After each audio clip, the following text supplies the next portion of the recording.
Good morning. We're starting off kind of early this morning with a sourdough pie crust. And the reason we're starting early is because it needs to sit about 8 hours, sit out for about 8 hours on the counter so that the flour and everything has time to ferment together with the sourdough starter. So this recipe is really simple. I've got two little helpers that are going to be helping me today, and you'll see it's so easy that even they can do it. You're going to need 2 cups of flour, you're going to need 2 sticks of butter, a tablespoon of sugar, and a tablespoon of sugar, a teaspoon of salt, and about 1 cup of a fed sourdough starter. So we're gonna get going. So this morning we are actually making a pie crust. I'm gonna be making a quiche later, probably tomorrow. And so Maggie is helping me make the pie crust, and we are actually making a sourdough pie crust. So I'm gonna come over here and let you look in the bowl. She's working the butter into it, but we just have 2 cups of flour. We have a tablespoon of sugar, a teaspoon of sea salt, and we're mixing in right now 2 sticks of butter. She's just cutting the butter into the flour. And then we are going to start adding in our sourdough starter. So this is like fed sourdough starter, and we'll show you how it comes together. So now we have started adding in the starter. Mags, you want to dump that in? Of course. So just dump in a little bit at a time. And you're just gonna, all right, stop right there.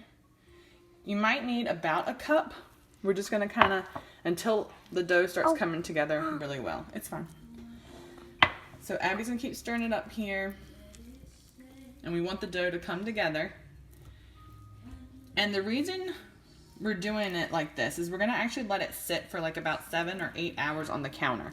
So you want all of the grains to ferment. So the flour, it makes it more easily digestible for people, and then you get the actual fermentation from the starter, helping with the grain. So once it starts to come together, and you get like a ball of dough, then we will let it sit for 8 hours, and then you put it in the fridge to get really, really cold, because you want that butter in there to be super cold before you go and roll out your pie crust.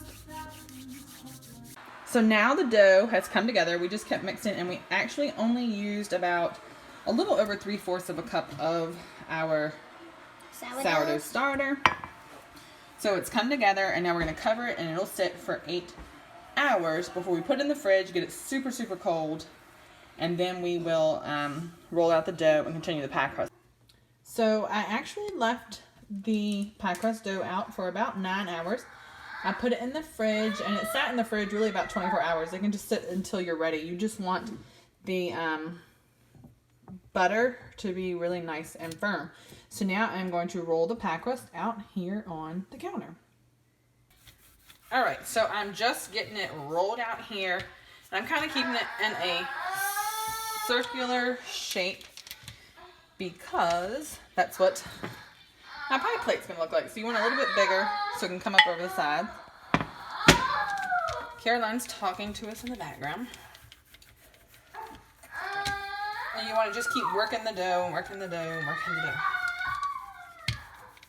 So you can see I've gotten the pie crust pretty well rolled out when you compare it to my pie plate here. And now I'm going to get it put into the pie plate. Alright, so I just kind of roll it up a little bit to get it into the pie plate. Look, it's bigger than I need it, but that's okay. So I just went around the sides of the pie plate and just kind of made my dough fit to that. So that will be my decorativeness when it is done. And then I'm just going to bake my quiche in here. If you were doing a pie, you could bake your pie in here. And it is done. I actually got this recipe from Cultures for Health, and I just changed it, culturesforhealth.com, and I changed it just a little bit. They said 1.5 cups of butter. I used 2 sticks of butter, but other than that, the flour, the amount of starter I used, salt, and sugar was all about the same. I hope you enjoyed that quick little recipe on how to make a sourdough pie crust. If you haven't hit subscribe, we'd love for you to subscribe to our channel. Also hit the like button, and we'll catch you again on our homestead again really soon.